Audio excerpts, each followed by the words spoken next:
Sim. Boa noite a todos. A gente está aqui, né, apresentando o que é que eu preciso saber para me destacar como um QA, né, como analista de testes. Eu sou Anne Rocha. Primeiro eu vou dar um overview da minha apresentação. Essa apresentação está sendo gravada para as pessoas que não conseguiram entrar hoje, mas aí eles vão poder assistir depois, tá?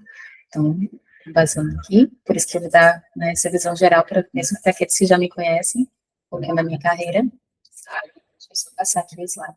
Deixa eu passar para cá.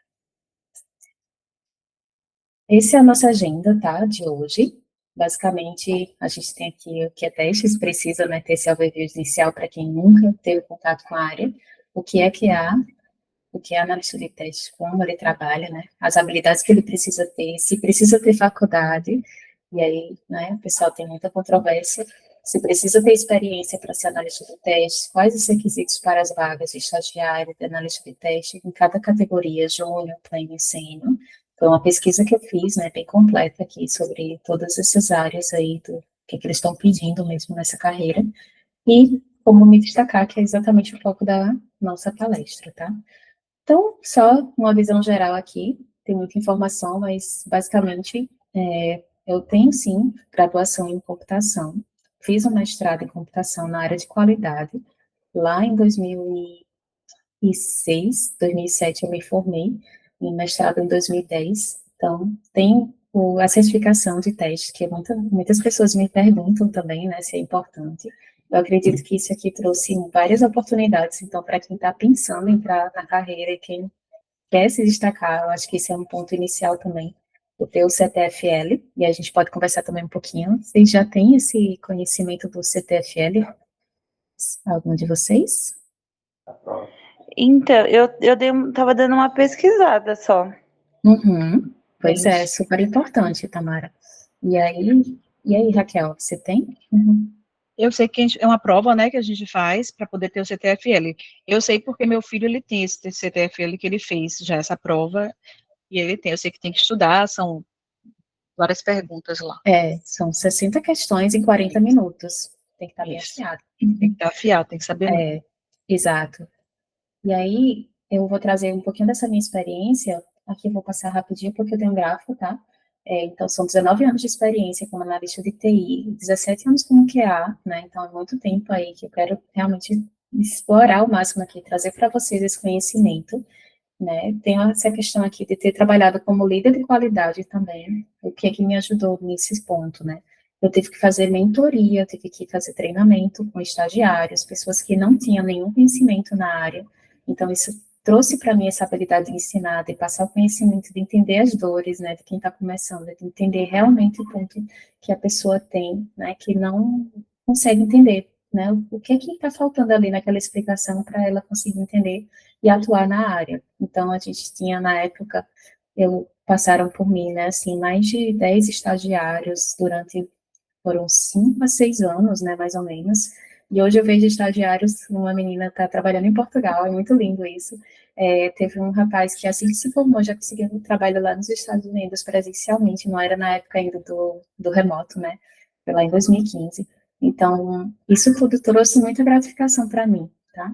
Então, aqui, ó, a gente tem também a parte de desenvolvimento. Não pude ficar parada lá só no testes, né, de software. Então, tive que dar um pulinho também na parte de desenvolvimento. Foi super importante participar desse projeto aqui como desenvolvedora, né, tanto web quanto mobile, usando esses frameworks que estão aqui. E venho ensinando, né, tanto cursos de pós-graduação, cursos de, né, online, que a gente já fez também.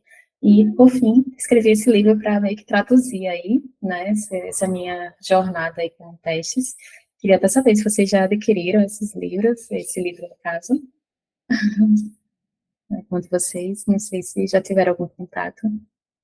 Eu ainda não comprei, Anne, eu já botei ele no meu carrinho lá da Amazon, ele está lá. Aí eu fico sem saber se eu pego ele online, né, para ler, ou se eu pego ele físico, porque eu fico querendo que eu pegue ele físico, né, mas eu acho que eu vou pegar ele físico mesmo. Tá. E você, Tamara? Eu tô tirando um print aqui para verificar. Muito bem. Ainda não tinha, né? Tá bom. Não. Então, joia. Aí, olha só. Aí, aqui tá só um mapa, né, assim, da carreira. Aqui é mais com relação às datas, para vocês entenderem que Eu comecei como operadora de telemarketing, né, na minha carreira, e senti realmente o peso de trabalhar um trabalho muito pesado, no sentido de você estar escutando, né, as pessoas e falando os problemas delas e tal, e era muito desgastante, apesar de ser também, né, me ajudou nessa parte da comunicação, né, então, é um trabalho que você tenta dar o seu melhor, mas nem sempre as pessoas que estão do outro lado da linha, elas estão para receber, né, aquelas informações, porque eu era do setor de cobrança. Então, foi um trabalho bem difícil, foi o meu primeiro emprego. Eu ainda não tinha passado no vestibular, e minha mãe falou: você vai trabalhar, porque filha minha não fica parada, não fica sem, né, terminar o ensino médio, se não tiver passado no vestibular, você vai ter que trabalhar. E aí, foi bom para mim, né, ter essa experiência. Fala aí, Tamara, conta para mim também, vi você batendo palmas. Eu também comecei como, como cobrança em Ah, telemarketing pois para é, pagar a faculdade também. exato, pois Então é, aqui é tudo unânime, que eu também comecei em telemarketing, viu? Tá vendo? Acho que todo mundo tem um pulinho em é, telemarketing. É, é a carreira que você consegue entrar com o ensino médio, né, e que tem muita vaga, então foi lá, foi o que eu consegui na época. E aí me trouxe um norte de realidade, porque assim, quando a gente está na casa dos pais, né, tá tudo pago, tudo certinho, eu ainda morava com eles, ainda não tinha custos, né, de morar sozinha, mas já senti na pele o que é um trabalho, né, 8 horas, tudo lá e tal. E eu caiu a ficha, sabe? Aí foi quando eu recebi foram 3 meses só que eu passei, foi pouco a minha experiência, né? Não precisei. Eu passei na universidade particular, pública, então que eu consegui trabalhar só por 3 meses, mas já me deu aquele norte. Então, quando eu comecei a estudar na graduação, eu queria realmente não voltar para, né, para um trabalho daquele tipo. Então, foi aí a minha motivação para tentar conseguir o máximo de oportunidades dentro do curso, né? Onde tinha projeto lá, ia eu me inscrever, eu nem estava com os pré-requisitos todos, todas as cadeiras ainda pagas, mas eu já estava atrás. Esse estágio que eu consegui, eu não passei, né? Eu não passei na vaga, mas a entrevista foi, o rapaz disse assim: nossa, você estava tão motivada, tão interessada, que eu vou te dar uma segunda chance. E ele deixou fazer a prova. E aí, em 2005, eu passei nessa prova, foi para ser desenvolvedora Java, eu ainda estava no quarto período da graduação, e não tinha visto todas as disciplinas, não tinha visto o banco de dados, e eu já ia desenvolver um sistema para a Caixa Econômica Federal, entendeu? Então, era uma super responsabilidade que eu tava assim, o que eu conseguir, eu vou. Se eu der certo, eu vou. Eu não tinha esse medo.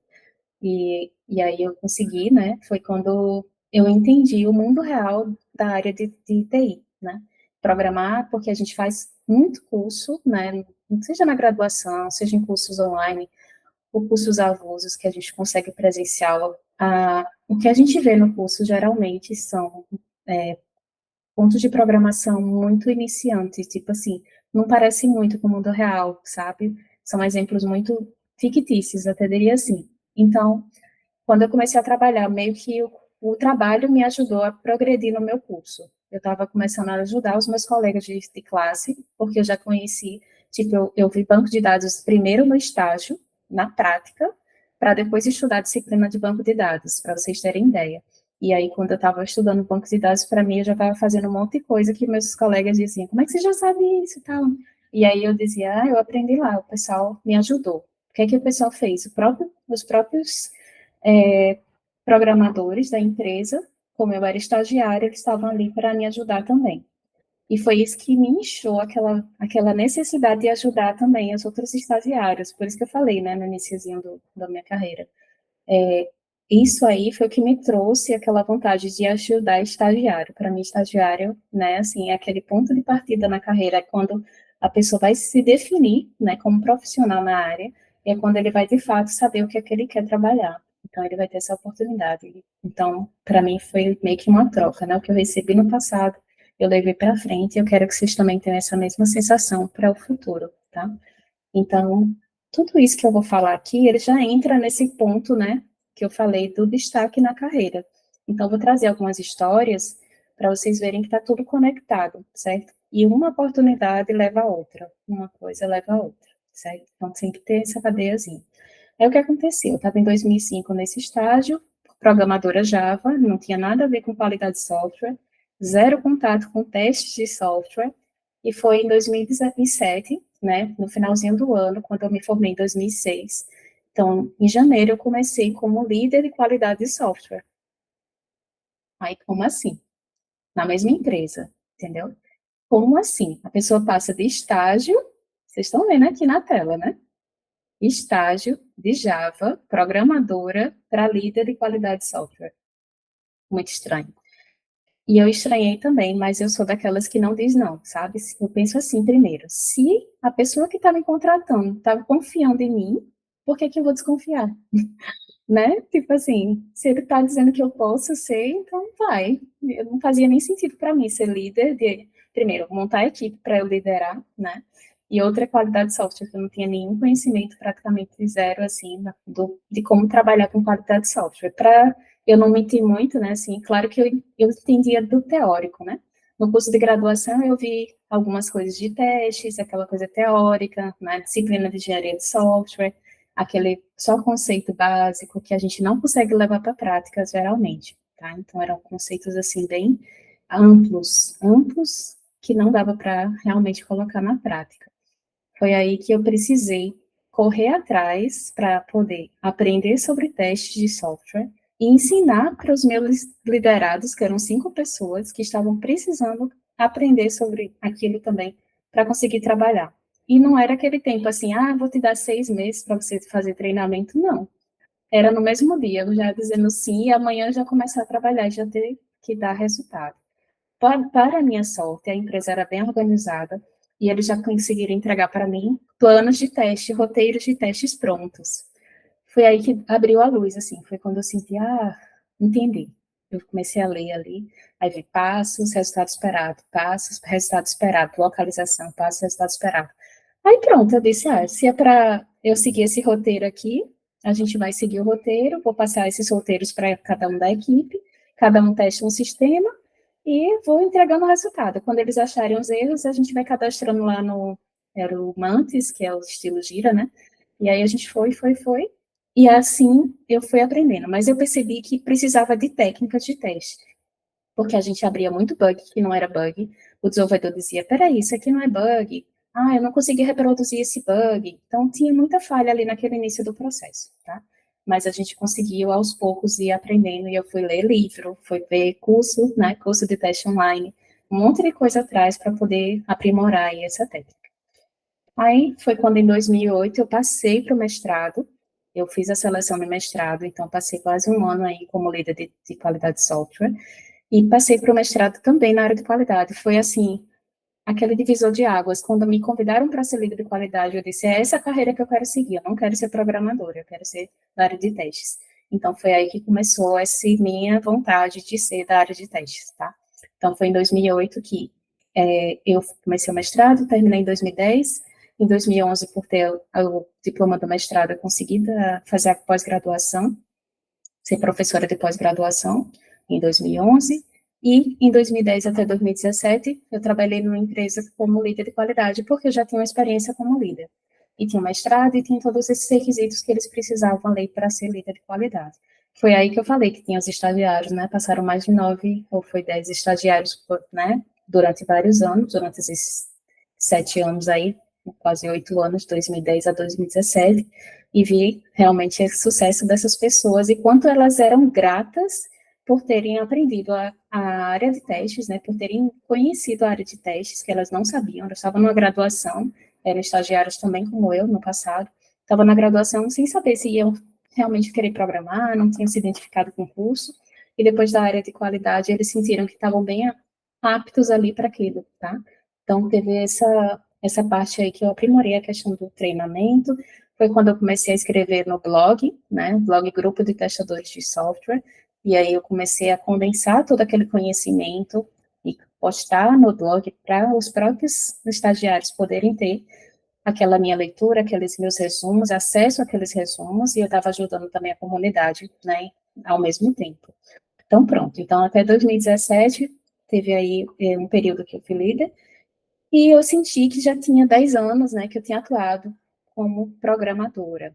Eu percebi que estava crescendo aí questão de back-end, front-end, um monte de termo novo, Ruby on Rails para web, React.js, Flutter para aplicativos móveis, React Native, né, para construção de aplicativos com JavaScript. E eu vi que eu estava totalmente por fora, desatualizada dessa área de desenvolvimento, porque eu tinha parado lá em 2005 a 2007 com Java, né, para web. E estava totalmente fora aí desse novo mundo, né, de programação. Foi quando eu encarei aí um projeto, entrei nesse projeto de desenvolvimento, tanto com Ruby on Rails, e aí você tem essa cadeiazinha, né, 2018, 2019, cada tecnologia, React.js para web, e Flutter, né, para aplicativos de celular. Então, teve todo esse conhecimento aqui, e também consegui ministrar cursos, né, para Flutter também, fui docente também para aplicativos de Flutter, um curso online.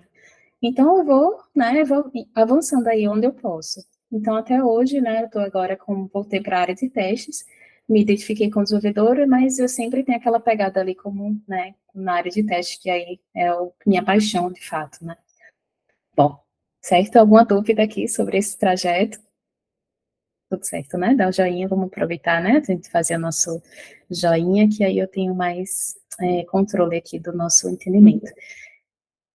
Raquel daqui a pouquinho vai precisar sair, né, Raquel? Já tô sabendo, fica tranquila, tá bom?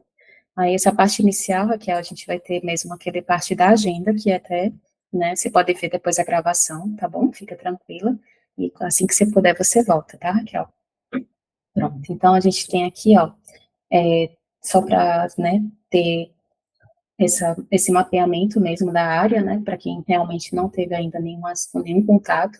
Teste de software, eu sempre trago essa frase, né, do Myers, que é uma arte de realizar simulação no software, com o objetivo de encontrar erros. E aí a gente tem, né, justamente com o foco em encontrar defeitos, aumentar a confiabilidade do sistema e melhorar a qualidade. Então, esses são os 3 pontos-chave. E a gente tem também a parte da garantia, né, quando a gente identifica esses erros, será que a gente está realmente encontrando 100% dos erros do sistema? Então, não, tá? Então, esse Dijkstra é 1969 ou 1972, eu não me recordo, mas é bem antiga essa frase, e ele trouxe justamente uma verdade para a gente, que é da área de testes, que a gente consegue dizer que existe o erro, mas a gente não tem como dizer que outros erros não existem, tá? Então, não tem como a gente aferir que a ausência dos erros, tá? A gente consegue realmente confirmar que aquele erro existe, mas a gente não consegue ter controle daqueles que a gente não identificou, tá? Então, quando algum desenvolvedor ou, né, o gerente de projeto perguntar, e aí, 100% aí testado, 100% pode ser, mas bug zero não, tá? A gente nunca tem como garantir que não tem bugs. Então, a gente tem que sempre estar atento a essa frase, que é muito importante. E aí a gente vai ter, né, os testes têm essa necessidade aí de reduzir custos, que a gente vai ver mais a seguir, diminuir riscos dos erros irem para a produção, e a gente tem também o foco na satisfação do cliente, tá? Justamente porque a ausência de erros, né, aqueles erros mais graves e mais críticos, acaba trazendo uma satisfação, às vezes até transparente para o cliente, pela falta mesmo de erros ali presentes na aplicação. Basicamente, eu peguei esse exemplo, acho que vocês já até viram outra vez, né, que é justamente você pegar na loja de aplicativos e ver aplicativos novos que surgiram, né, essa imagem até antiga, mas a gente vê claramente pessoas reclamando de aplicativos que não foram testados, a gente consegue ver claramente a ausência de uma equipe de testes nesse contexto, né, um não conseguiu cadastrar, problema aí de funcionalidade, o outro não conseguiu receber o e-mail, né, de validação, e o outro disse que o cadastro foi confuso. Então, a gente vê 3 tipos aí de testes, né, no caso, um de caixa branca, caixa preta, e o teste não funcional aqui que faltou. Só em 3 comentários, a gente já tem essa visão do que faltou nessa equipe aqui para entregar esse aplicativo para a loja, né. E era um aplicativo que ele estava nos outdoors da cidade, aqui da minha cidade. Eu fui uma das usuárias que tentou baixar e tentei instalar e eu não consegui. E aí fui atrás, ver, caramba, o que é que aconteceu? E aí eu encontrei essas mensagens. Então, eles tiveram um custo enorme de divulgação, de publicação, criação de outdoors, né, bem grandes na cidade, e a gente vai, se cadastra e tem essa decepção, né? Olha que prejuízo, por isso que eu falei aqui de custos, né? Se você tem qualidade, esses problemas aí, pelo menos a gente da equipe de teste teria reduzido, né? Essa possibilidade de ter esses erros, tá? Então, vou tentar passar aqui. Outro problema também que eu pego demais, aqui é o aplicativo do meu banco, esse bug é meu, né?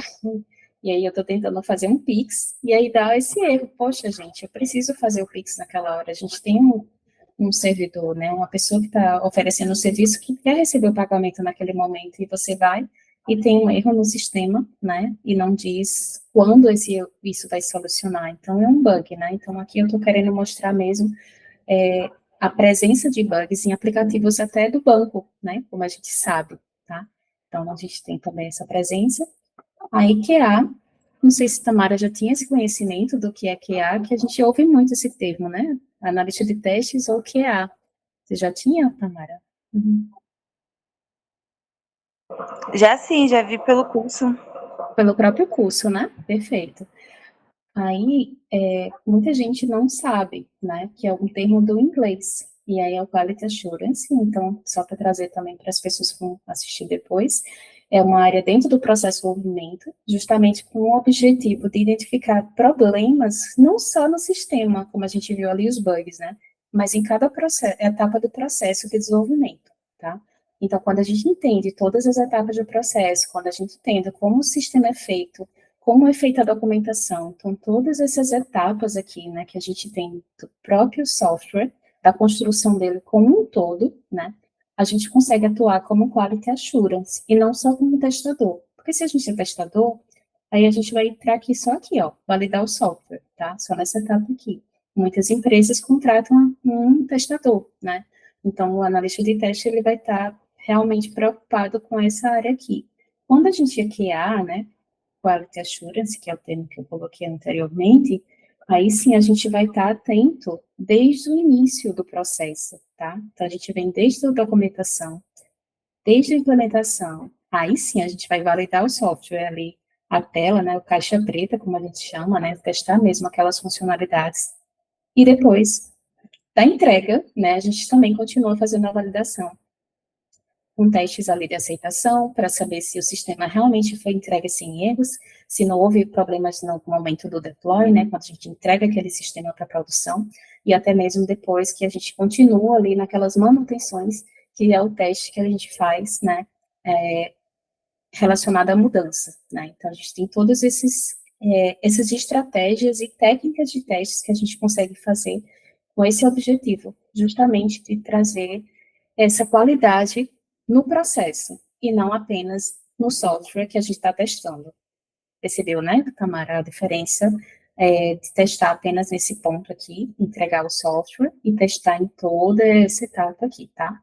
Então, sobre se destacar na área como QA, né, como analista de testes, é também estar preocupado com todas as etapas e não só com o software lá no finalzinho, né, na etapa final, tá? Então, tudo isso que eu vou trazer são pontos também relevantes para a gente que é da área de testes.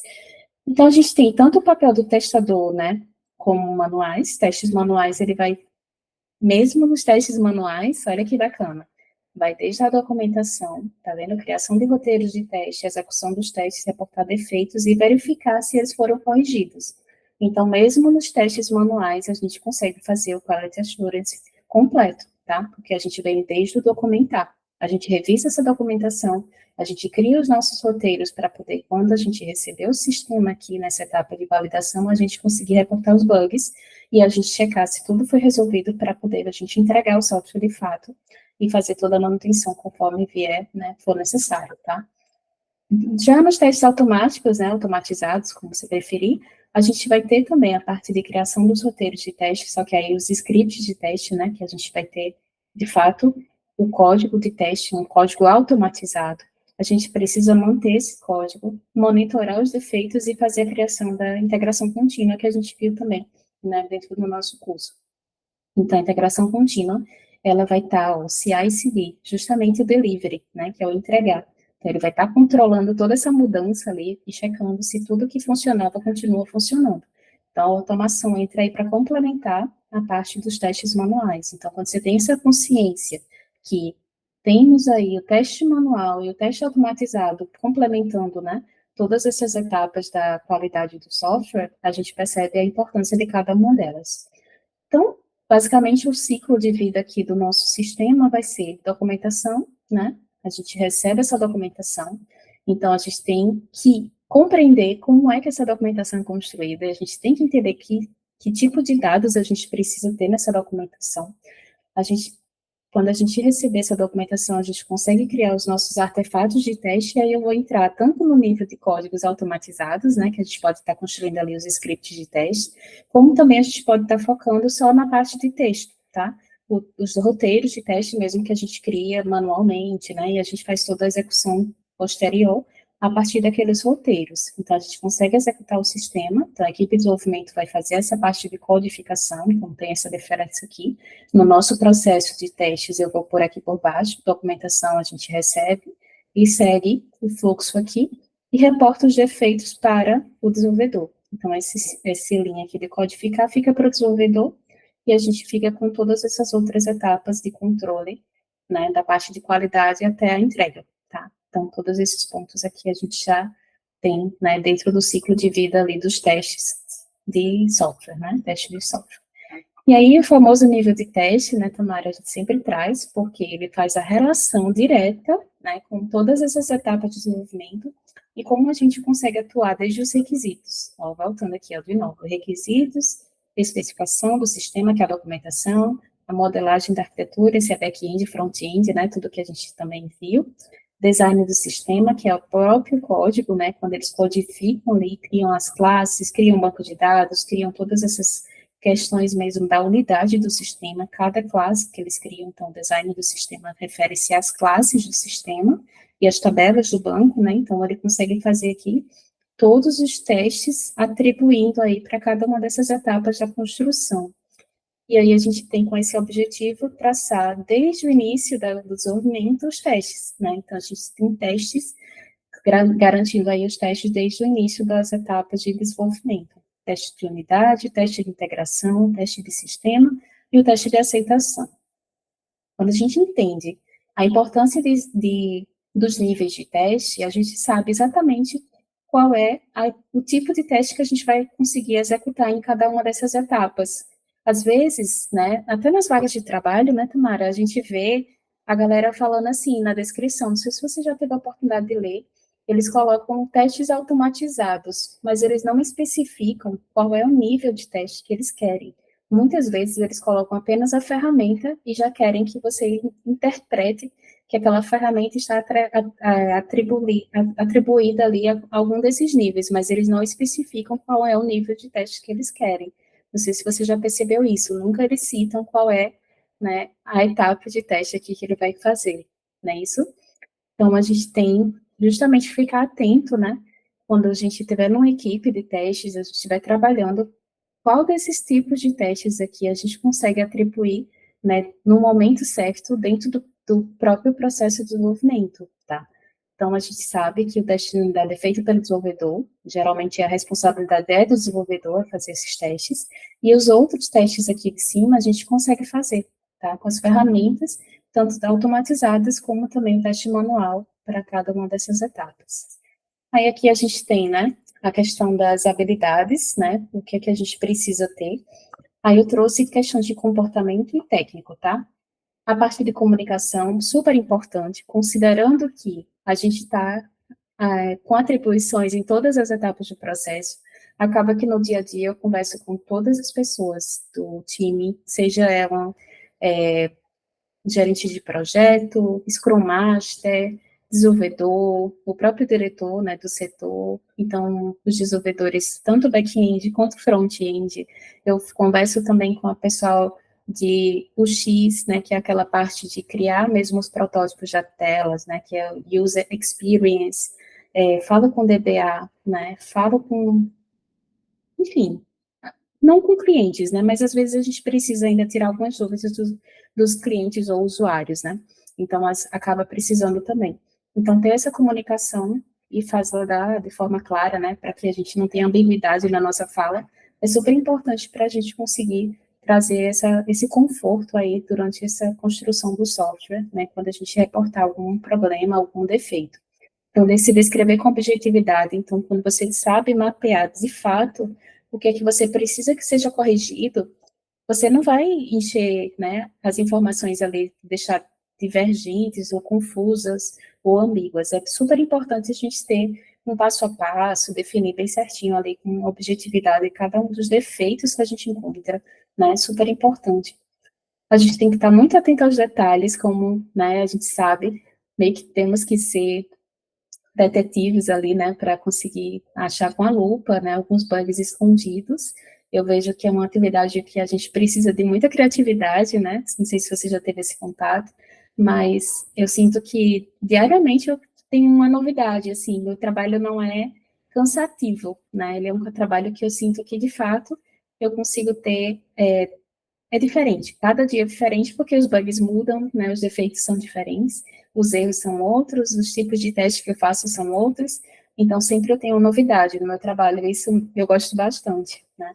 A questão de trabalhar em equipe também é muito importante, ter essa empatia, né, com as outras pessoas, principalmente, né, na hora de cadastrar bug, que é o que o pessoal mais sofre, né, porque ninguém quer que a gente ache erro no código deles, então a gente tem que ter muita empatia ali, tanto na escrita, para não ser, né, sugestivo ali, para a pessoa não ser nada pessoal, realmente focar no sistema, né, focar no erro, mostrar dados que apresentem um erro e não frases que deterioram, né, aquela implementação, nada disso. Então, a gente tem que ter essa empatia, tá? Então, são pontos bem importantes dentro do meu dia a dia. Aí a gente vai ter também aqui, ó, a parte da técnica, né? Aí você já tem esse conhecimento, que eu sei, né? Testes manuais, criar roteiro, reportar defeitos, automação, lógica de programação, documentação de software, modelos de software, que são os próprios, a modelagem mesmo, né? O ML do software, a parte de bancos de dados com SQL, HTML, CSS, APIs e arquitetura de software. Tá? Na arquitetura, a gente entra naquela categoria do back-end e front-end, né? Quando a gente consegue realmente mapear ali como é que é a construção do software, como ele é dentro mesmo da estrutura dele, né? Como é que ele foi feito. E aí, preciso ter experiência para ser analista de testes. Basicamente, a gente tem os dois mundos, né? Quando você tem experiência, fica muito mais simples. Eu até queria que você, se você puder trazer um pouco da sua experiência, como está sendo esse processo, né, de transição de carreira, como é que está sendo o que é que você tem sentido aí, né, durante essa sua jornada, né? Se você tiver como trazer essa experiência para mim, Tamara. Olha, para mim tá sendo um pouco difícil. Eu tô mandando bastante currículo, principalmente pelo LinkedIn. Já formulei meu currículo inteiro para conseguir e eu não tô conseguindo. Nem entrevista, tá bem difícil. Eu não sei se é algo no meu currículo que eu tenho que mudar, Tem que talvez a ver. forma Uhum. de expressar algo, Uhum. mas tá sendo bem difícil, pelo menos para mim. Eu mandei até para estágio, como eu vou começar uma outra faculdade agora, que eu passei em uma faculdade pública, aí eu tô Uhum. começando uma, então eu tô mandando até para Para estágio. estágio e tô esperando, né, aguardando, porque também tem bastante gente, então o mercado de trabalho tá bem exigente. Exato. Inchou muito, né, esse período depois da pandemia, né? Muita gente está, inclusive com a transição de carreira. Não foi uma realidade para mim, concorda? Você viu, minha carreira começou lá na década, né, há 20 anos atrás, praticamente não tinha isso, dessa concorrência tão grande, né, de pessoas para a área de testes, até porque não era uma área nem tão concorrida também. Então, ter alguma experiência, eu noto que eles estão, sim, exigentes para vagas de júnior, tá? A parte de estágio, ele já tem essa flexibilidade maior, mas até já vi também vagas dizendo que precisa ter experiência até para estágio, que eu achei muito estranho. Que é tudo aquilo que eu falei no início, né, Tamara? A gente, quando é estagiário, a gente está ali para aprender mesmo, do zero, inclusive, né? E não ter uma experiência já aprofundada, senão não faria sentido ser estágio. Mas é importante, sim, ter essa experiência, tá? Então, conseguir trabalhos, às vezes, até voluntário. Vou até te dar uma dica que órgãos públicos, tá? Por exemplo, Tribunal de Justiça, Ministérios Públicos do próprio estado que você tiver, eles também disponibilizam essas vagas de voluntário, joia? E lá eles também têm área de TI, né? Tem setores de TI. Então, pelo menos aqui na Paraíba, a gente tem experiência com outras pessoas, colegas meus, que conseguiram a primeira experiência deles como voluntários no próprio setor. Mas aí precisa ter uma dedicação ali de pelo menos 4 horas por dia, 4 a 6 horas, que é o horário que eles exigem, já é? Então, precisa ter esse tempo aí disponível, pode ser uma alternativa. E a próxima pergunta é justamente a graduação. Poxa, você falou e disse, tá? Entrar na graduação, às vezes, é a porta de entrada, não pelo próprio currículo depois, não pelo diploma, mas a graduação lhe possibilita participar de estágios, que é exatamente o que você falou, é exatamente o que eu ia trazer aqui, né, a questão da graduação. A graduação também, ela traz oportunidades até para vagas no exterior, não sei se é o seu caso de ter esse interesse, mas se você observar, praticamente 100% das vagas do exterior, eles vão pedir sim graduação, tá? Essas online, né? Não sei presencialmente lá, mas ela sempre coloca, inclusive na minha, quando eu entrei, pedi o mestrado, eu fiquei muito chocada, eu pensei, caramba, eu tenho mestrado, mas eu poderia não ter conseguido porque se eu não tivesse um mestrado, né? Claro que o meu cargo já era sênior, né? Eu estou falando aqui de um cargo sênior, mas assim, a gente tem também algumas vagas de trabalho que estão exigindo lá no exterior, né, no caso, a parte do mestrado. No Brasil ainda não. Eu só vi no Brasil questão de graduação mesmo, né? Não foi necessário o mestrado. Às vezes eles colocam desejável uma pós-graduação, né? A gente até tem algumas das frases assim. Então, eu trouxe aqui, ó, um pouco dessa, eu fiz um apanhado, né, de várias vagas de trabalho, tá? Tanto júnior, quanto pleno, quanto sênior. E o que é que eu observei? Que tipo de tecnologias eles estão exigindo? Então, a maioria das vagas para estágio e para júnior, e aí júnior foi que eu falei que me surpreendi, que ele pede experiência no júnior, né? Eles estão pedindo testes manuais na maioria das vagas, e poucas delas, ó, de 38, de 43, apenas 7 vagas pediram lógica de programação e automação de testes. Já é, então, é legal saber isso, né? Porque a gente consegue começar na carreira realmente com a parte de testes manuais. Ela já é um ponto relevante aqui para quem tiver essa habilidade, quem seguir se destacar, né? Criar testes realmente com cenários, aqueles cenários mais completos, né? Com técnica de teste muito mais aferida, não é só um roteiro, né? Como a gente viu, né? Então, a gente tem realmente estar preocupado ali com as técnicas de teste que vai colocar ali naquele roteiro, não é criar cenários aleatórios, é criar realmente testes que são efetivos, que de fato vão encontrar bugs, tá? Então, é super importante ter essa habilidade com teste manual, e às vezes o mais importante não é nem só entrar, né, Tamara? É se manter naquela vaga, né? Você realmente se destacar a ponto de você sentir que você vai evoluir naquela carreira. Por quê? Porque imagina só uma pessoa que é contratada e depois de 6 meses já não está mais naquela empresa, né? Vai só manchar o currículo dela, né? Ou a gente pensar em se tornar pleno, né, para poder depois crescer na carreira e ficar júnior por 2, 3, 4 anos. E o que está acontecendo, né? A pessoa vai se olhar para trás e vai dizer, poxa, o que é que faltou na minha carreira como analista de testes, que aí seriam preocupações futuras, né, Tamara? Você quer pelo menos entrar, né? Mas, assim, é só para você já entrar e já ter essa noção. Poxa, eu preciso ter algum diferencial aqui, porque vai ter várias pessoas aí batendo na porta também dessa empresa e eles podem, né, querer fazer, colocar outras pessoas para ser pleno e não utilizar as próprias pessoas que já estão dentro e manter eles júnior ali, estagnados na carreira, tá? Mas isso é difícil, né? Geralmente, quando a pessoa está dentro, eles têm essa ótica, né? Eles conhecem o trabalho da pessoa e tem todo esse momento aí. Mas é importante. Então, baseado aí, se você está pensando, eu vou crescer na carreira para ter qualidade de vida, né? Para ter realmente um salário que, de fato, atenda às minhas necessidades, que eu sei que eu estou crescendo, que eu consiga ter essa percepção, o que é que a gente precisa? Além de ter a experiência, ter também, né, esse conhecimento periférico, né, como a gente pode chamar, das outras áreas que estão correlacionadas ali com a área de testes, tá? Por quê? Porque quando a gente está trabalhando com testes, eles vão começar a exigir da gente a parte de automação, as ferramentas que eles têm na empresa deles, né? Assim, por exemplo, eu trabalhei toda a vida com Selenium e sabia um pouquinho de Cypress. E quando eu cheguei na empresa que eu estou hoje, né, há 2 anos atrás, a gente tinha um cenário que eles pediram para eu fazer uso do Playwright. Daí eu fiquei, Playwright, o que é isso? Então, a gente às vezes se surpreende, né? Apesar de eu fazer vários cursos, me atualizar, tudo certinho, mas chega na hora a gente precisa ter essa capacidade de aprender rápido, né? Uma nova tecnologia. A gente pode surpreender, mas não pode ficar preso, né? Aquela opção ali. Você não. Pronto, tem pessoas que dizem, mas eu não sei JavaScript, eu só sei Python. Para mim não dá, essa ferramenta não dá. Será que é assim que a gente tem que atender, né?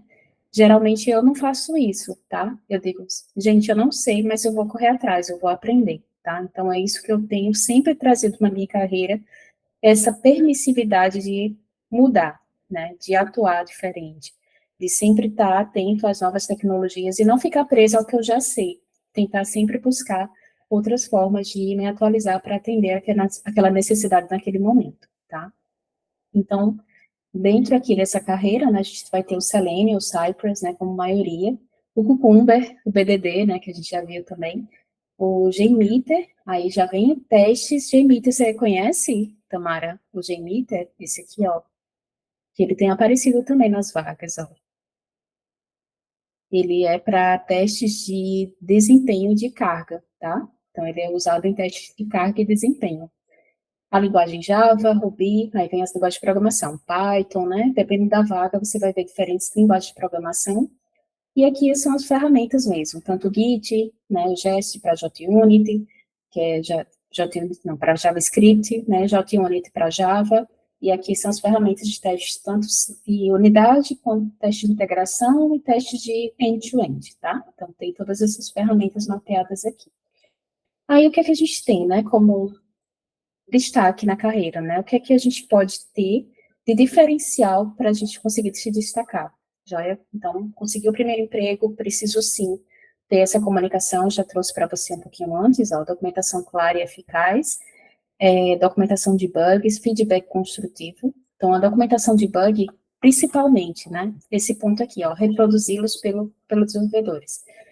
Já passei por empresas que, quando eu cheguei, né, no local, eu encontrei uma infinidade de bugs, tinha mais de 300 bugs abertos e que não foram corrigidos. E para mim não faz sentido isso, tá? Se é um bug, bug é prioridade, não faz sentido ter mais, né, mais de 200, 300 bugs abertos ali sem correção. E quando eu fui ver, né, o detalhe daqueles bugs, eles tinham apenas uma linha. Você consegue imaginar uma linha? Como é que a gente consegue passar a informação, né, para o desenvolvedor reproduzir aquele bug, e ele só tem uma linha, como se fosse só o título, né? Que uma linha eu entendo como o título da descrição do bug. Então, uma documentação de bug que tem apenas uma linha dizendo o erro. O que aquilo, o bug dizia? Erro na tela, né, de cadastro que eu não conseguia acessar, por exemplo. Então, não tinha print de tela, não tinha, né, nenhum detalhe, não tinha localização para a pessoa conseguir chegar na tela, não tinha nenhuma informação relevante ali, e naturalmente esses bugs não vão ser corrigidos, né? Provavelmente eles vão passar para a produção e quem vai encontrá-los são os usuários. E aí chega num ponto que, se você tem muito bug aberto, a gente começa a não ter mais controle, né, daqueles erros, porque a gente se perde, a gente não tem como ter métricas, a gente não tem como ter, né, essa associação de que de fato vai ser corrigido, o que não vai ser. Então a gente consegue, né, não consegue estar atento a todos esses detalhes ali, né, durante o desenvolvimento. A gente perde totalmente o fluxo, né, dos testes ali daquele projeto, tá? Então, feedback construtivo significa o quê? Às vezes um bug não tem bug naquela tela, mas as cores podem não ter contraste, né? Imagina se eu coloco aqui um amarelo e branco aqui né, nessa interface aqui. Praticamente a gente não iria conseguir ler, ou então amarelo com laranja, né? Botar uma cor assim mais próxima, né? Então, às vezes a gente está passando por uma tela E não necessariamente é um bug, mas às vezes é só uma melhoria. Então, trazer também esse feedback construtivo é super importante, não exagerar, né? Porque às vezes a nossa opinião, por exemplo, assim, eu não gosto de verde. Aí o verde está lá na tela e você vai só sugerir, tira esse verde e tal. Mas às vezes é um gosto que você não quer, mas que faz parte da identidade visual da empresa, o verde, e o verde vai ter que estar lá. Nem sei se você gosta de verde, mas assim, eu só estou dando exemplos que nem sempre o que a gente sugere são melhorias de fato, tá? Mas, às vezes, a gente pode, sim, colocar melhorias com base em alguma argumentação, né, coerente. Por exemplo, a questão do contraste. Eu coloquei um amarelo com laranja, não dá para ler, e aí você coloca ali como justificativa da melhoria o contraste, tá? Baixa leitura, né, tudo mais, baixa visão, pessoas com baixa visão não conseguiriam ter, né, o acesso. A fonte é muito pequenininha, né, aquela fonte que a gente não consegue ler. Então, a gente vai ter vários tipos de melhorias que a gente consegue aferir, tá? Aí a gente vai ter a capacitação técnica, que é o que eu falei. E tem uma tecnologia nova, tem uma ferramenta nova na empresa que eu vou trabalhar. Então, sempre mantenha-se atualizado. A gente, hoje em dia, tem muito curso disponível, né, de várias ferramentas, que dá, sim, para se atualizar, até de forma rápida, né. Eu, quando fui começar a aprender Flutter, que é para fazer aplicativos de celular, eu tinha zero conhecimento do Flutter, eu não sabia nada, e eu tive uma semana para aprender, para começar a pegar a primeira tarefa de desenvolvimento. E foi suficiente. Eu peguei aqueles cursos intensivos do próprio Udemy, que é quando a gente faz cursos rápidos, né, de 20 horas, eu acredito que eram 20 horas, e lá ele me deu todo o norte, assim, de como construir, né, eu consegui construir um aplicativo pequenininho no meu celular, já consegui exportar para o meu celular, e eu me senti confiante, então, nesse momento, eu disse, pronto, estou pronta, né, então, passei a primeira semana só estudando, que foi o tempo que eu tive, e na semana seguinte, eu já comecei a pegar tarefas de desenvolvimento, né, para a aplicação de celular que a gente estava construindo. E foi indo, é tanto que depois eu dei aula, né, eu construí um curso de 200 horas, né, de Flutter, para você ter ideia, a pessoa não sabia nada, e um ano depois já estava dando aula. Percebe, Tamara? Tipo assim, não se prenda ao fato de você não saber algo hoje, né, você tem como, sim, aprender, evoluir e capacitar os outros também, né, depois que você aprende, tá? Então, isso tudo a gente vai aprendendo com o tempo, né, essa possibilidade. Certificação, a gente falou um pouquinho, né, no início, né, sobre a certificação, é super relevante, a certificação é teórica, ou seja, teoria de testes, tem que saber muita teoria, saber na ponta da língua, né, o que é essa teoria de testes, saber exatamente o que é testes funcionais, o que é teste não funcional, os tipos de testes não funcionais, os tipos de testes estruturais, são coisas bem teóricas que a gente às vezes fica no curso pensando, meu Deus, quando é que eu vou precisar disso, né? Às vezes a gente acha que aqueles conhecimentos, eles são muito teóricos e que a gente talvez nem precise deles na prática. Mas, para uma certificação, às vezes é super importante a gente ter, sim, na mente, né, tipo, como é uma prova de 60 questões, a certificação de testes, né, o ISQTB, a gente tem uma prova em português, pelo menos em português, mas são 60 questões em 40 minutos, tá? Então, é cerca de 1 minuto e meio ali que você tem para cada questão. O que é que acontece nesse caso, né? Se você não tem os conhecimentos rápido, assim, na mente, com velocidade, você vai passar um tempinho pensando ali, e você vai perder tempo, que é o tempo precioso para você chegar até o final da prova. Então, muita gente tem dificuldade de ter essa velocidade em ter, né, os assuntos frescos na mente, tá? Então, é super importante também para a certificação, né, a parte teórica, joia? Então, é super importante aqui. Proatividade, né? Aí a gente entra um pouquinho mais, né, na área mais profundo mesmo, a gente conseguir avaliar riscos, né, e aí você começa a pensar, tá, como é que eu vou identificar riscos dentro de um sistema, né, para conseguir impedir que eles aconteçam, caso eles aconteçam, esses bugs, né, como é que a gente consegue minimizar os impactos, né, desses bugs aí acontecendo nos sistemas, tá? Você consegue visualizar como é que a gente consegue identificar riscos, né, para o sistema, por exemplo, ele parar de funcionar, né, em algum momento ali por causa de um bug, como é que a gente consegue trazer, né, algumas estratégias ali ao identificar esses riscos. Você já tem alguma ideia, Tamara, sobre isso, né? Seja de outras áreas que você já atuou, ou tem algum conhecimento? Essa parte de análise de riscos, diga aí. Não, acho que pouca coisa, muito pouco. Mas eu sei pouco, referente ao que eu já passei. Pois é.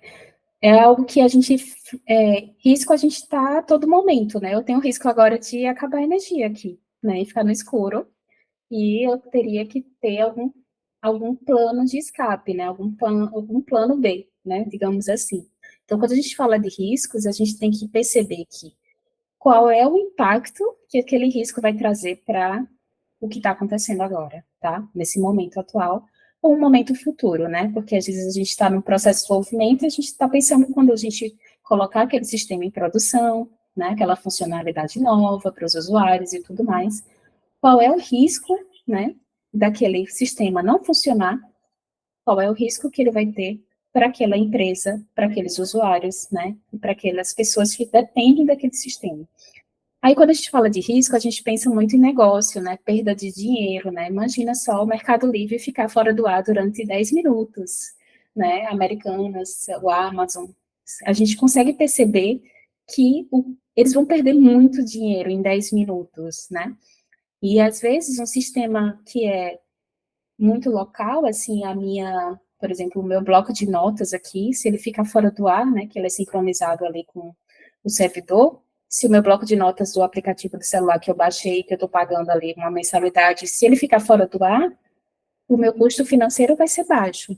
Em 10 minutos ele volta, e eu não vou perder dinheiro nenhum, porque minhas anotações vão estar lá. O risco que ele pode ter é perder as minhas anotações, né? E aí eu ficaria muito chateada, mas teria um prejuízo mais meu do que da empresa, concorda? Então, percebe que, dependendo do negócio, dependendo da aplicação, dependendo do sistema, risco até a parte de saúde mesmo, né? Imagina uma pessoa que depende do aplicativo ali, um sistema para fazer uma cirurgia, né? Então, vai ter diferentes riscos associados aos diferentes sistemas. Como a gente é da área de TI, a gente trabalha com a área meio. E o que isso significa? Significa que a gente trabalha com uma aplicação que vai dar suporte às áreas fins, né? A área fim seria o comércio eletrônico, o médico, né, que está fazendo a cirurgia, e aí sucessivamente, né? Os alunos, né, durante a matrícula, a gente quando quer comprar um ingresso, né? Então, a gente tem os negócios que existem, que é a área fim, né, que de fato atende aquelas pessoas que estão usando aquela aplicação, e a gente vai ter justamente as aplicações que a área meio, né, que vai dar só um suporte, é uma ferramenta para que aquele negócio seja atendido, tá? Então, o risco está associado justamente ao negócio, né? Se aquela aplicação é para vendas, né, de produtos, então ele pode ter uma perda financeira. Se é para a área de saúde, ele pode ter um problema ali, né, com o risco de vida ou da pessoa que está sendo atendida por aquele aplicativo. E assim sucessivamente. Ficou claro agora a questão do risco? E dos impactos que ele pode ter para os usuários e para o dono do negócio, né, digamos assim, tá? Então, é nesse sentido que a gente se preocupa com riscos. E como a gente da área de testes, por que a Anne colocou identificação de risco para a gente, né? Isso a gente considera, às vezes, que só o gerente do projeto, só o PO, né, que é o Product Owner, ele que está preocupado com esses riscos. Mas não, a gente também da área de testes, a gente consegue prevenir, né, esse impacto, que é exatamente o problema, né, o impacto do risco acontecer, né, através justamente de testes mais robustos e mais assertivos naqueles pontos mais críticos do sistema, joia? Então, quando a gente consegue identificar, olha só como agora tá clareando para você, né? Como é que a gente consegue atuar? Olha que diferencial, Tamara. Imagina só, você chegar numa empresa e você dizer, eu sei fazer a avaliação de risco, análise de risco dos testes e consigo trazer uma minimização, né, se mitigando aí os impactos dos problemas acontecerem. Não é incrível?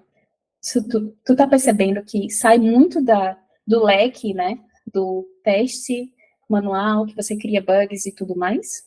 Percebe que você começa a ampliar o seu conhecimento e você começa a trazer um diferencial que aquelas pessoas vão dizer, caramba, essa menina não é júnior não, ela não é estagiária não, ela já tem aí capacidade de pleno, ela já está começando a avaliar risco da empresa, caramba, o que é que eles mais querem, ó? Dinheiro, né? que aqueles bugs não impactem o negócio deles, as vendas e tudo mais. E se você traz essa visão da análise de risco, poxa, caramba, você vai estar trazendo realmente, né, um diferencial para o seu trabalho. E poucas pessoas vão estar atentas a isso, né, na área de testes. Elas vão estar preocupadas em ferramenta, automação, né, contra bug, e isso aí, certo? Então, é nesse sentido que, né, que eu trago para vocês esse diferencial aqui da parte de destacar na carreira, tá? Como se destacar na carreira, joia? Então, próximo passo aqui, ó, essa iniciativa de melhoria. Isso aqui é bem parecido com o outro ponto, mas isso aqui é você trazer melhorias dentro do processo, né? Aí já entra também em outra linha diferenciada aí, porque uma coisa é você achar melhorias no produto, tá? Esse aqui não, desculpa, esse aqui, ó. Melhoria, feedback construtivo durante os testes, ou seja, melhoria no produto, que é o padrão também que as pessoas fazem, tá? Agora você vai conseguir entender a diferença aqui, né? Melhorias no processo. E aí, o que é que você traz como melhorias no processo? Quando você tem um modelo de processo que seja mais eficiente, que traga menos custo para o desenvolvimento, que reduza os bugs, né, em produção, que reduza, né, através de ferramentas, né, nos diferentes níveis de teste, você tem ferramentas que vão agregar valor de fato para o produto, né, e que vai otimizar aquele processo de desenvolvimento. Eles vão conseguir fazer entregas mais rápidas, com integração contínua, né, entrega contínua. Então, tudo que a gente tem mapeado. Uma coisa é você ter todo esse conhecimento fragmentado, concorda, Tamara? Eu sei o que é integração contínua, eu sei fazer um teste de unidade, eu sei fazer um teste de integração, mas isso tudo é solto na minha cabeça. Eu não sei quando usar cada uma dessas coisas e qual o melhor momento de usar cada uma dessas coisas. E é nesse ponto que eu trago melhorias no processo, tá? Então, a gente, como equipe de testes, a gente consegue trazer melhorias não só para a nossa equipe, mas também sugerir, por exemplo, um BDD, que a gente já viu, né, no nosso curso. Então, a gente sabe que o BDD, ele traz comunicação, né, para toda a equipe. Imagina você pegar uma documentação toda ali, em caso de uso, toda falando de sistema, bem distante do negócio, né, como a gente viu na aula de BDD. Então, a gente traz o quê? Um BDD para trazer a comunicação clara ali para todas as pessoas envolvidas no projeto. Então, você está fazendo o quê? Trazendo uma melhoria para o seu processo, né, incluindo ali um BDD, que aí você lembra, concorda? Eu estou falando aqui, mas eu estou entendendo que você lembra. E aí você traz justamente uma documentação muito mais simples, tanto para o desenvolvedor entender, já com cenários, né, com cenários de testes que a gente já consegue mapear, uma documentação que todos vocês conseguem ler tudo ali, e aí é só um exemplo para você perceber o que seria essa iniciativa de melhoria, porque não adianta trazer esse texto aqui para você e você não conseguir mapear na tua cabeça o que é que eu quero falar com isso, né? Que tipo de melhoria eu posso dar? É muito abrangente essa frase, tá? Mas percebeu, né? Como um pontozinho, detalhe ali, você traz no início do processo, né, toda a documentação, perfeito, eu recebi seu joinha, e você consegue ver justamente esse diferencial, tá?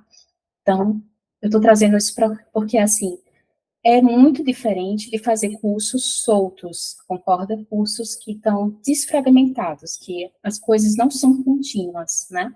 Você tem uma experiência fragmentada e você não consegue entender como um todo, tá? Aquela união do processo, tá? Então, a gente tem esse ponto aí. Aí vem a automação de testes, né? A gente já sabe a importância, né? Tarará, ferramentas de teste e tudo mais. Mas sim, além de aprender a testar, de fazer os testes automatizados, né? A gente tem também que garantir aqui, ó, a aumentura da cobertura dos testes, que aí sim vem aquela questão da documentação. Aí eu tenho uma documentação de BDD, lá tem 10 cenários que foram mapeados, e a minha cobertura é de 100%. Tá, eu tenho 100% dos testes ali para o BDD, né? Eu não vou ter 100% do meu teste manual, não faz sentido, né? O teste manual, às vezes, a gente pega cenários ali de interface mesmo, né? Se o botão tá para a direita, para a esquerda, né? Questão de cores, e questão de mensagens, né? A mensagem de texto não está muito clara, mas quando você pensa em cobertura de automação, aí você está falando de 100% até 90% de cobertura. Conseguiu entender o que é cobertura? A cobertura é justamente você mapear testes, né, para cada cenário que foi mapeado, tá?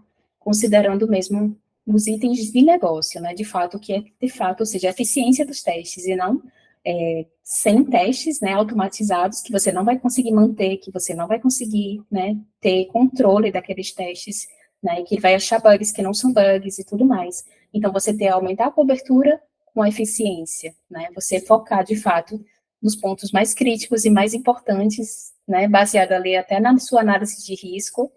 Eu já vi que a parte mais crítica do sistema aqui, que ele se parar, né, se parar de funcionar, se tiver um bug nessa tela, a empresa vai perder dinheiro. Poxa, pronto, agora eu vou criar cenários de testes automatizados, né, na minha integração contínua, tá aí embaixo, a integração contínua, para garantir que essa parte do sistema não pode parar. Então, cada deploy que eles fizerem, cada entrega que eles fizerem, vai ter realmente, né, um ponto de teste automatizado ali, que mesmo que você tire férias, né, como a gente viu na nossa aula, Tamara tirou férias, os testes vão continuar funcionando, porque ela fez integração contínua dos testes automatizados dela, tá? Então, você vai ter né, justamente esse controle. Percebe agora que você tem uma automação controlada, né? Você não tem mais aquela automação solta, fragmentada, só para dizer que existe, né? E que está ali só para poder mostrar que tem teste automatizado nos seus testes, tá? Percebe que tem todo um conjunto de entendimento, né, dos riscos, né, dos testes da cobertura, o que é que de fato você vai considerar como cobertura, não é tudo, né, cobertura de testes não é 100% de tudo, é exatamente o que de fato traz eficiência ali para os testes poderem realmente encontrar erros nas partes mais críticas, nas partes mais importantes e que não podem falhar, tá? Então, a gente vai trazer também quando a gente traz essa visão, né, a gente traz não só para mim, né, eu não tenho essa visão só minha.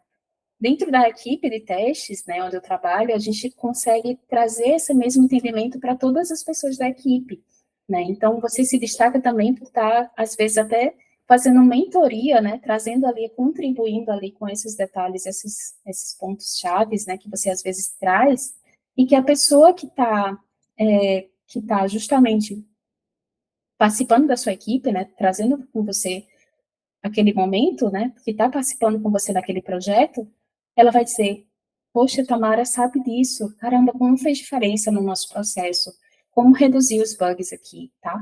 Então, tudo isso vai trazer para você a sensação para as outras pessoas que você é essencial, né? Vai trazer, de fato, aquela sensação de que o seu conhecimento é importante para aquele projeto, joia? Então, isso também é super importante a gente ter, né, mapeado no nosso conhecimento como analista de testes, tá? Deixa eu ver se tem mais aqui. A visão de negócio, né? Que é muito alinhada ali com a parte de risco, né? Você conhecer de fato o produto, as necessidades do usuário, o que é que de fato eles precisam.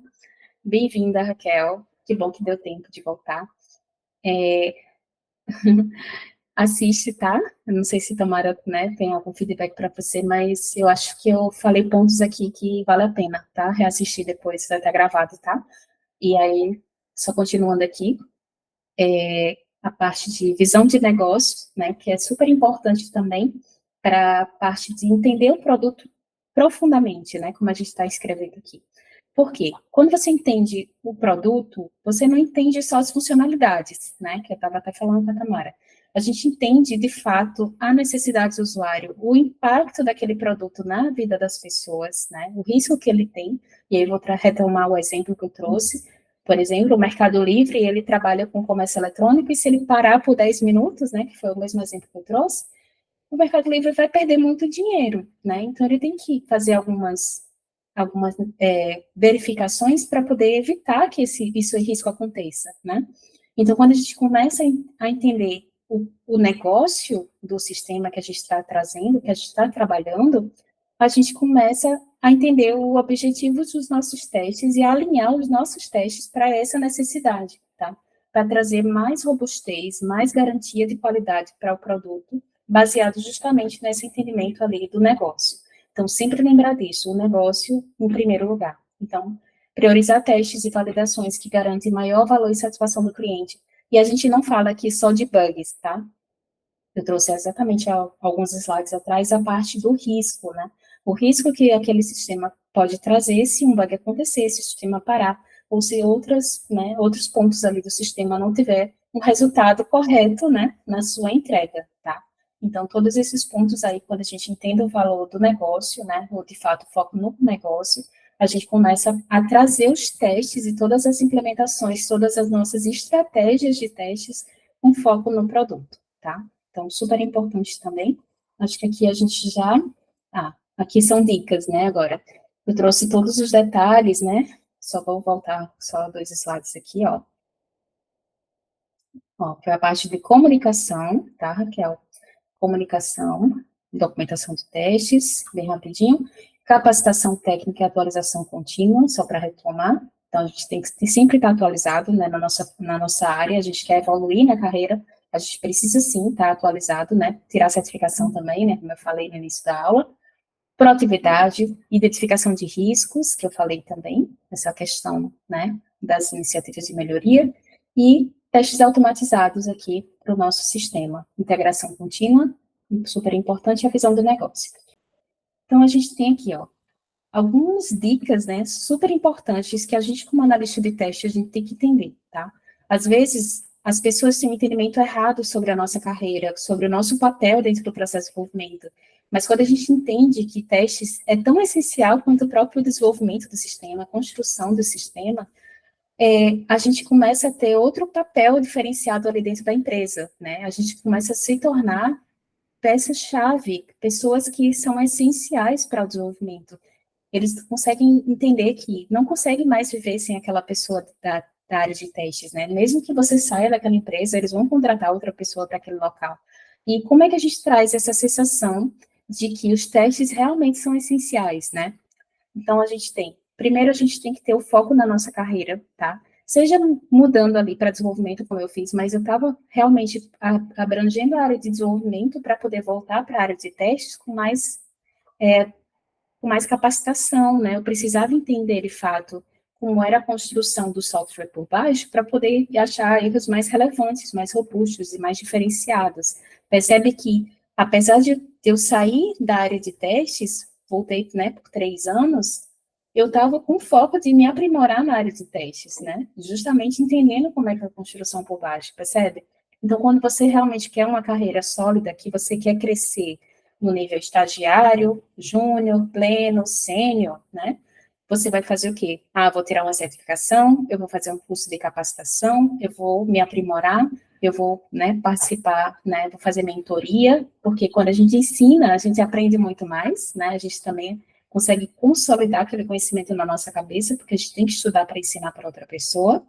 Então, tudo isso, percebe que é super importante para o seu destaque na carreira, são detalhes que você faz, que faz diferença na hora do seu trabalho, joia? Até nas reuniões, né, quando você fala, você vai ter mais,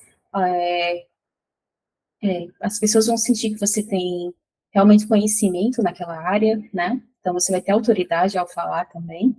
Ó, mostrar qualidade nas entregas, ou seja, entrega é quando a gente bota para a produção, né?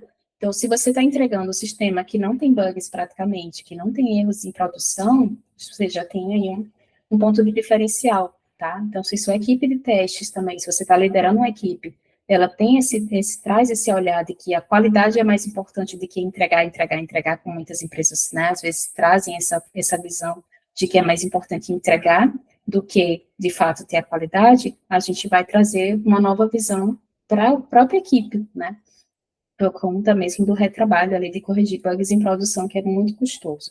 Então, aqui, ó, explorar novos cenários para os sistemas antes de começar o desenvolvimento, aí entra a parte do BDD, né, o item 4, ele foca justamente no BDD, que é quando a gente traz vários cenários ali naquela própria documentação do sistema, então trazer uma documentação do sistema já com vários cenários que o próprio desenvolvedor vai conseguir fazer a programação dele baseado naquele cenário, já com foco mesmo nos testes, né?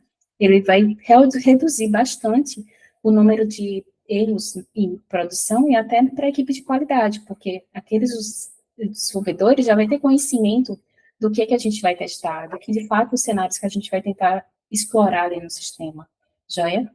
Revisar a documentação, né, super importante também, porque a gente tem muito ponto de ambiguidade, né, eu estava fazendo ontem uma aula que era sobre, justo ontem não, na semana passada, eu estava gravando um vídeo, e aí a ambiguidade a gente vai ter eleição, né, e aí a ambiguidade ele pode votar a partir dos 16 anos, né, então, e tinha lá,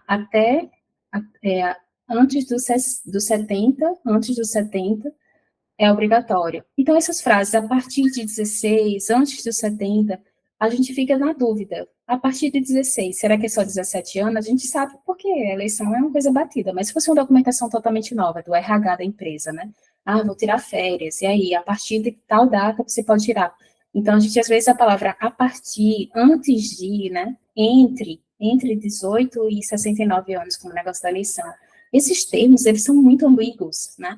E às vezes o programador pode entender que é 17 para cima, né? E outra pessoa, quando for ler, vai entender que 16 inclui também 16 na eleição. A gente sabe que 16 já pode votar. Percebe que tem essas nuances da interpretação do próprio texto, né, em português, que às vezes a gente precisa fazer uma revisão daquela documentação para evitar que o bug surja lá na frente, né, por falta mesmo de entendimento daquela funcionalidade. Joia? Então, são exemplos ali simples e chave, né, que a gente consegue entender só, né, vendo ali durante a documentação. Ou seja, são futuros bugs que você vai prevenir, né, só em traduzir aquela documentação e deixar ela mais sem ambiguidade, tá? Questão das mudanças, né, aí você entra na integração contínua, né, CI/CD, quando você tem ali todos os seus testes automatizados, mapeados na integração contínua, você vai ter controle, mesmo você tirando férias, você vai ver que os erros existem, que aquele sistema não pode subir para a produção porque ele está com erro, ou seja, coisas que funcionavam pararam de funcionar, então você vai ter todo esse controle da mudança, você vai conseguir rastrear de fato os erros que acontecem, né? Então tudo isso a gente vai conseguir entender durante o controle dessas mudanças do sistema, né, os bugs que possam surgir no futuro, participar de reuniões com o time, não ficar, né, fora dessas reuniões, super importante, Raquel fez certíssimo, né, participou hoje da reunião com o time dela, então, tá super certo, você tem que participar, tá? É nesse momento que você vai conhecer a equipe, que você vai saber como é que as pessoas estão trabalhando, e você vai entender como, de fato, funciona aquele processo. Então, logo nos primeiros slides eu trouxe garantia da qualidade, né? Quality assurance, processo. A gente tem que estar atento ao processo, como as pessoas estão trabalhando, que pontos a gente pode melhorar naquele processo como um todo, e não somente no sistema, né? No foco no software, não é só o software. A gente vai falar aí realmente do processo como um todo, tá? Aí a gente vai ter momento certo de automatizar, aí vem os níveis de teste, né? Nosso modelo V famoso que a gente já tem, que é entender cada nível de testes, entender o momento certo de automatizar aquele sistema, né? Falei muito para vocês sobre o teste end-to-end, é aquele lá do sistema caixa preta, né? E ele é muito lento, né? Ele quebra muito, se mudar um item na interface, ele quebra. Então, será que logo nos primeiros dias, né, você vai automatizar os testes end-to-end? Não. O sistema começou a rodar agora, começou a ser entregue para desenvolvimento, para a equipe de testes, começa com teste de integração, teste de API, né, teste de unidade. Então, os testes nos níveis mais baixos são os mais necessários. Então, esse momento certo, o item 8, né, é justamente você compreender a fase do desenvolvimento e ver quanto o sistema está maduro para a gente começar a automatizar os próximos níveis, né? Então, a gente tem um ponto ali do sistema que está tão no início que você só consegue fazer teste de unidade. Depois você já consegue fazer teste de integração, e aí sim você vai amadurecendo ali naquele processo e você vê que consegue fazer o teste de sistema e até mesmo o teste de aceitação. Joia? Então, tudo isso é mapeado ali dentro das nossas estratégias de teste, né? Durante o nosso entendimento mesmo como analista de testes. Automatizar os testes para diferentes fases, é a mesma item, né? O 8 e o 9 são bem semelhantes, ou seja, saber o momento certo e fazer os testes automatizados para cada fase, né? De forma diferenciada. E gerenciar as métricas e os riscos durante os testes. Aí eu queria saber da Raquel, que eu perguntei para a Tamara né, um pouquinho antes, se você já teve esse conhecimento, ou algum curso, ou no seu trabalho que você possa ter tido anteriormente, sobre riscos, né? Análise de risco do produto, né? Se você já teve algum conhecimento sobre isso. Fala aí, Raquel. Não, Anny, eu nunca tive. Eu nunca trabalhei. Na verdade, assim, esse é o primeiro projeto que eu entrei, que foi o que eu te disse hoje, e hoje foi o primeiro dia, então eu participei só da dele, eu ainda não tive nenhuma experiência mesmo, nada de teste. Tranquilo, tranquilo. Exatamente. Então, como a gente entende de riscos, né, a gente vai entender justamente a parte do negócio, né, o impacto que aquele problema existe no sistema para os usuários daquele sistema.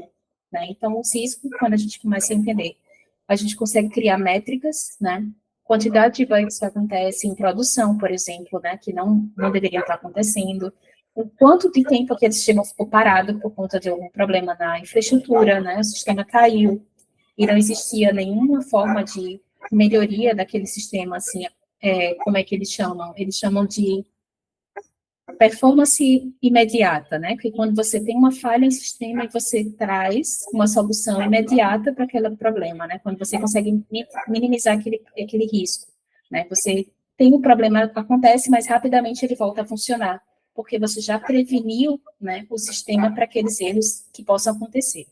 Então, tudo isso a gente tem, né, como mapear dentro da nossa equipe de testes também, tá?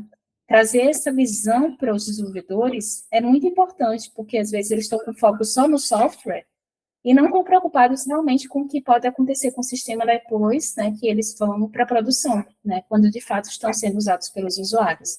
Então, a questão mesmo de desempenho, né, saber se o sistema vai cair, né, quem já teve essa experiência de tentar comprar um ingresso, ou tentar fazer algum curso, não é nem curso, uma matrícula de um curso, né, eu já participei de graduação, as disciplinas não têm tantas vagas, né, quando está numa universidade pública.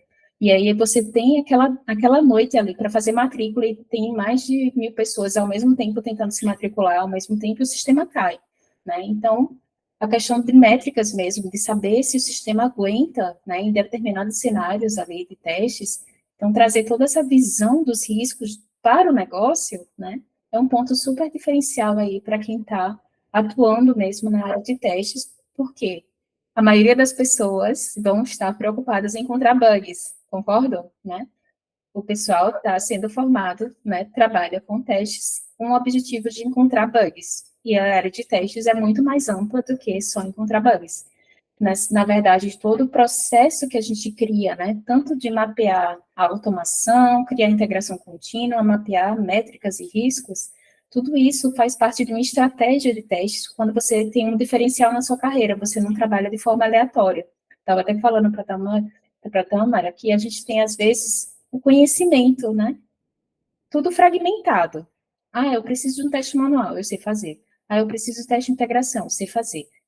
Preciso fazer um teste de sistema automatizado, eu sei fazer. Tudo separado, né, Raquel?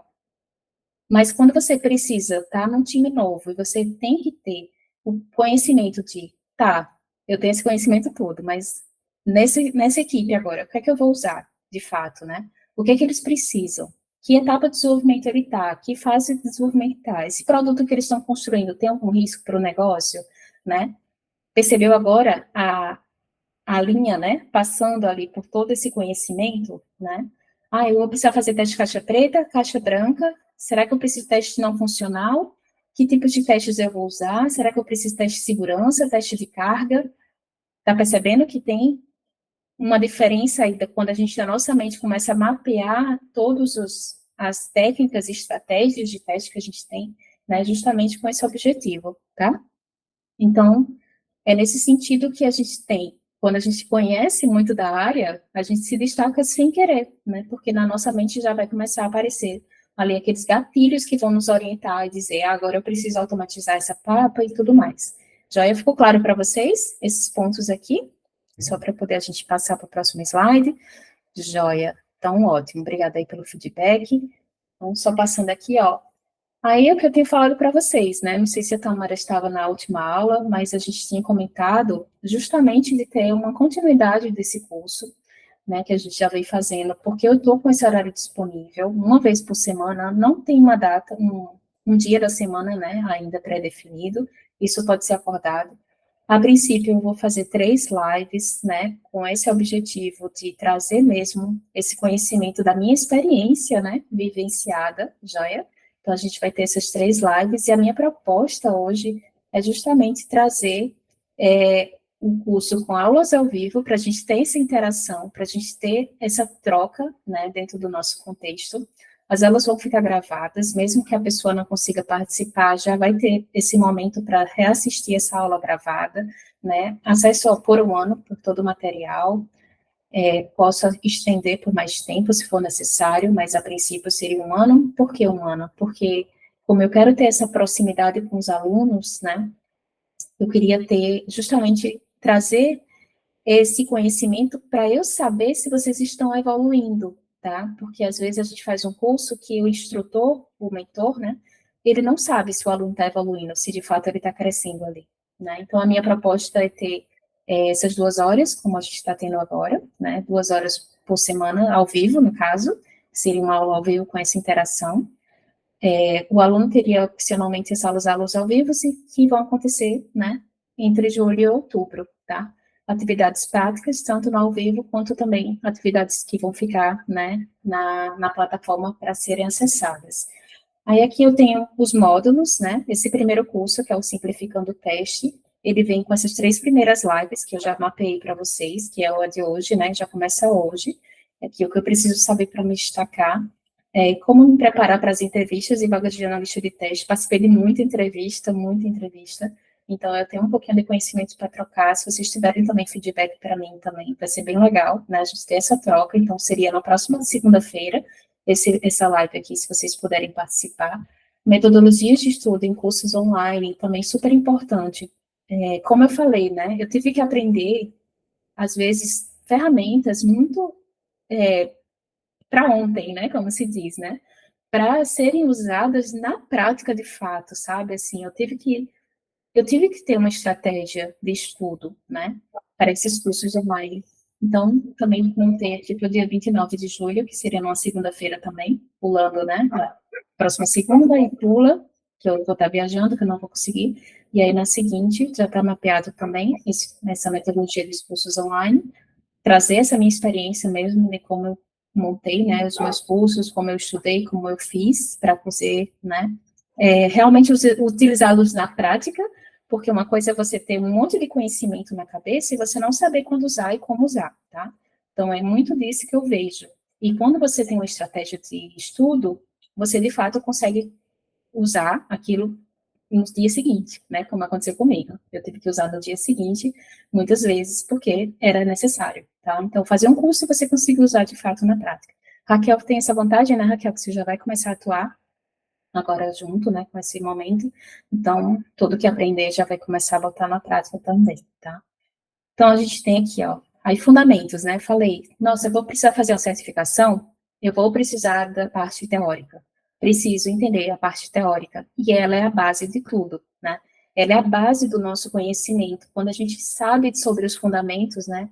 Desde a parte de os tipos de testes, tudo que a gente já viu, mas que a gente precisa estar sempre relembrando, seja para tirar a certificação ou para criar uma estratégia na hora que a gente precisa, né? Ah, eu já sei de qual. Eu sei de qual. Teste estrutural, teste funcional, teste não funcional, teste relacionado à mudança. Tá, bem rápido. Dou várias aulas sobre isso. Caramba, não tem como eu esquecer isso, tá? Tem até uma curiosidade que eu vou falar na aula de entrevistas, essa aqui, né, da parte de entrevistas. Caramba, foi uma pegadinha para mim que eu disse, caramba, se eu não estivesse dando aula, eu teria, né, teria tido problemas, enfim, na entrevista, né, que eu tive recentemente. Mas vamos lá. Criação de roteiros de teste, cenários de testes, estratégias de testes e técnicas de teste, e como criar relatórios de defeitos. Tá, mais do mesmo, será que é mais do mesmo? Basicamente, a minha proposta, né, estava até falando com a Raquel no início da aula, sobre uma estratégia de a gente ter um ambiente de criar, né, uns testes com uma sensação de mundo real, tá? Porque muitos dos cursos que a gente faz são aqueles exemplos que a gente, às vezes, chega no mundo real e diz, caramba, como está distante, né? Eu fiz ali um teste para calculadora, né? E aquelas coisas muito básicas, e quando você chega, de fato, né, no mundo real, e você precisa entender aquela documentação e aquelas informações que tem na documentação, né? Você não sabe nem como foi construída aquela documentação. Então, quando você tem essa prática de realmente construir do zero, né, uma aplicação, e fazer os testes dela do zero com um time mesmo acontece, né? Você vai começar a entender de fato como funciona tudo, né? Você de fato vai entender por que que aquilo está ali, por que que aquela técnica de teste é necessária naquele momento, tá? Então, a minha abordagem, né, para esses testes manuais, né, de sistema web, é trazer realmente um ambiente do Gira, né, para cada aluno, e eu ter essa interação. Então, por exemplo, a Raquel teria um projeto dentro do mesmo repositório, a mesma URL para a Tâmara, né, para o Bruno também, se for participar, e para os outros alunos que também marcaram presença, né, que disseram que estariam, justamente para eu ter no mesmo ambiente, né, a gente, tanto a Tâmara conseguiu ver o da Raquel, o do Bruno e tudo mais, e a gente ter essa troca de experiência, porque a gente estando no mesmo Gira, né, que é o mesmo URL, eu disponibilizaria para vocês uma URL do Gira, vocês iriam ter um cadastro de vocês lá, né, pessoal, e vocês teriam acesso ao dos outros, né, então a gente teria a documentação do sistema, né, teria toda a parte de criação de roteiros, com BDD e tudo mais, a execução dos testes, que cadastro de bugs, né, e vendo todo o processo dentro de cada uma das raias, né,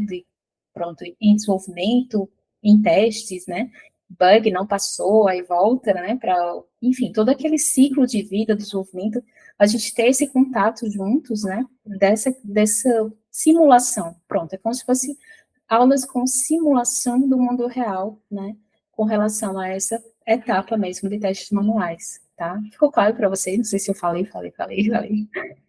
Pô, deu certo? Tamara também, tudo certo? Então, seria um Gira, né, um link URL do Gira, cada uma com projeto separado para cada aluno, e esses alunos teriam ali tanto a criação, né, dos roteiros, criação dos cenários, criar do zero, de fato, para serem realmente testados, e esse sistema, de onde vem, né, talvez seja uma dúvida da Tamara, seria, eu estaria desenvolvendo esse sistema com vocês, tá?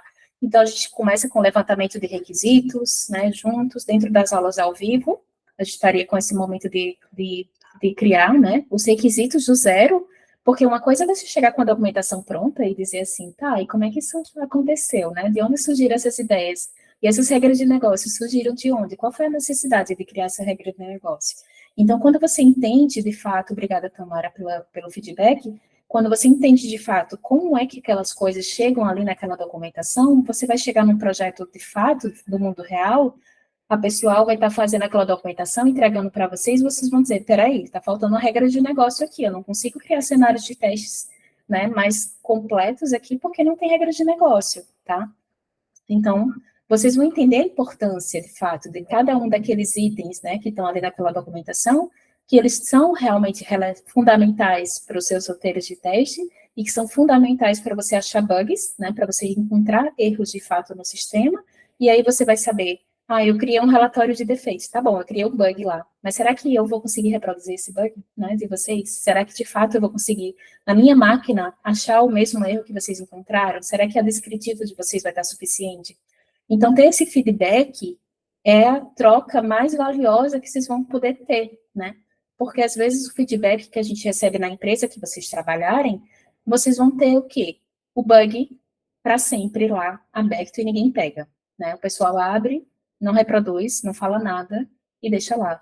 Abre, bug, né? Vocês abrem bugs, e bugs, e bugs, e o pessoal vai abrir o bug e não vai corrigir, não vai priorizar, porque não consegue entender, porque não conseguem reproduzir aquele bug, ou porque vão achar que não é relevante, né? Que ele não é prioridade para agora, porque é um bug que não faz sentido para agora, que eles vão priorizar outras coisas.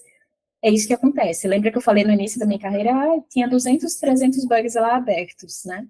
A equipe a equipe de teste deixou aumentar esses bugs e não priorizaram esses bugs nunca, né?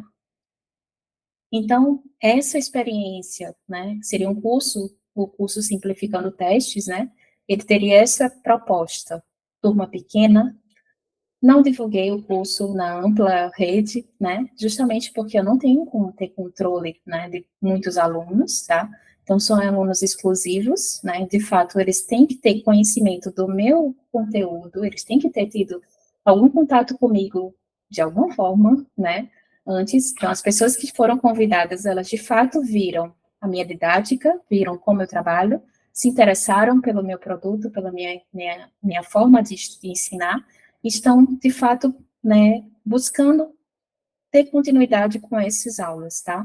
Então, foi esse o meu objetivo, porque meu tempo é escasso, bem curto, né? e eu faço muitas coisas, e eu quero, de fato, tudo que eu faço, o que eu me proponho, né, a fazer, eu gosto de dar qualidade também em tudo que eu produzo, tá?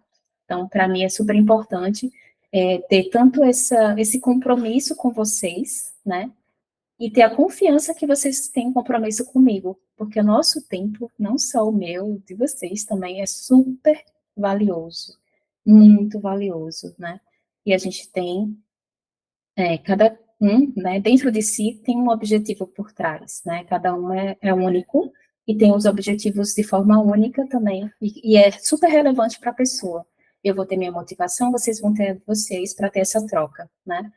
Se fazer sentido agora, pode ser que sim, pode ser que só depois também, né, a gente vai ter momentos da vida que, né, que faz o match, né, e outros momentos não, mas tudo isso é de forma, essa troca é tranquila para mim, tá? É só uma proposta, né, como eu até falei para Raquel, né, é só uma proposta, e aí a gente vê se funciona ou não, tá bom? Então, vamos lá.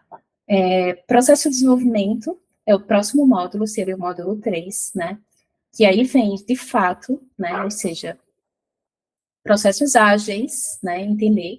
Acaba que esse módulo, ele se condensa um pouco com o anterior, né, porque a gente vai ter a técnica de teste bem amadurecida dentro do processo de testes, mas aqui eu vou focar, de fato, na parte de arquitetura, né, entender, de fato, o que é um back-end, front-end, como é que isso influencia nos nossos testes, né, dentro do nosso processo. Então, essa parte aqui do Gira que eu falei, né, processos ágeis dentro do Gira, tá, criando realmente esses projetos. Esse item 2 e 3, eles são, né, integrados praticamente, tá?